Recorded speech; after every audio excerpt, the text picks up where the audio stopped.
This is Will Robbie for IFC News. We're here just prior to a typical Barack Obama campaign rally.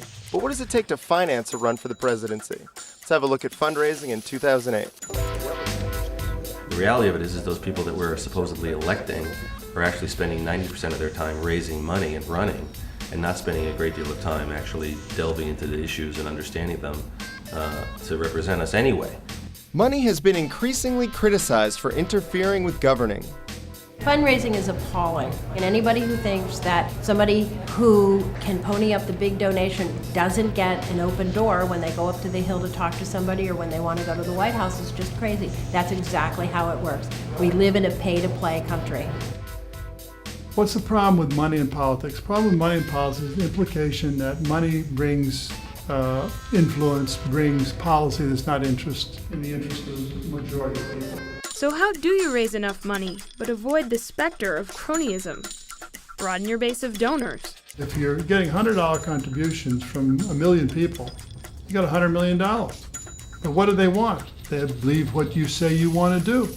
Candidates can raise small donations, which I consider to be less corrupting and less pernicious in their influence than big $1 million donations, more easily.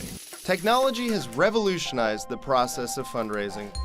Somebody who has an impulse to give to a candidate no longer has to look around or ask a neighbor, what's the address where I send this, find an envelope, find a stamp, find their checkbook, get paper cuts on their tongue while they're sealing the envelope, remember to mail the thing. It's taken so much friction out of the fundraising process that now if somebody has an impulse to give, you whip out your credit card, a few clicks, and you've made your $25 or $50 donation, and it's done. You can do serious fundraising today. Very hard to do it in 2000. Dean did a little bit in 2004.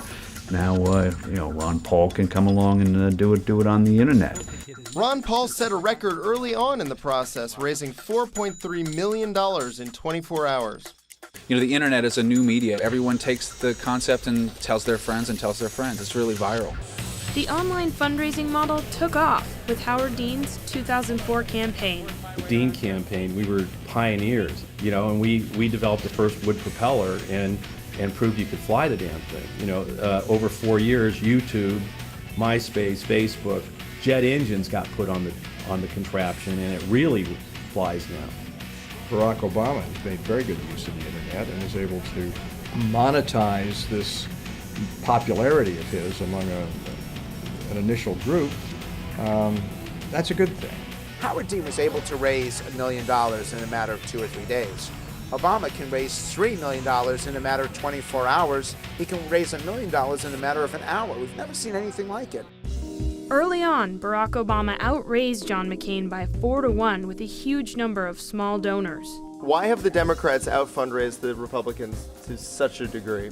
There is a level of just dispiriteness among Republicans that is so deep and so widespread, and the Democrats are so eager to erase the last 8 years that they're donating, they're giving. I think Barack Obama could raise $500 million in the general election, while McCain is either stuck in public financing or of $85 million or trying to parse together $2,300 checks on a depressed Republican donor base. Recently, McCain has criticized Obama for going back on his statement that he would use public financing. Barack Obama's going to say, yeah, I did, and I am public financing. I mean, when you have millions of people giving you $25 checks, John, what do you call that? I call that public financing. You're going to take money from the federal government. I don't call that. That's public. That's a different kind of public financing. But I'm real public financing. John McCain has clued in and is catching up. Recent reports show he's closed the gap, though it remains to be seen whether he can keep this up through the fall. For more on IFC's 2008 election coverage, Uncut, go to ifc.com.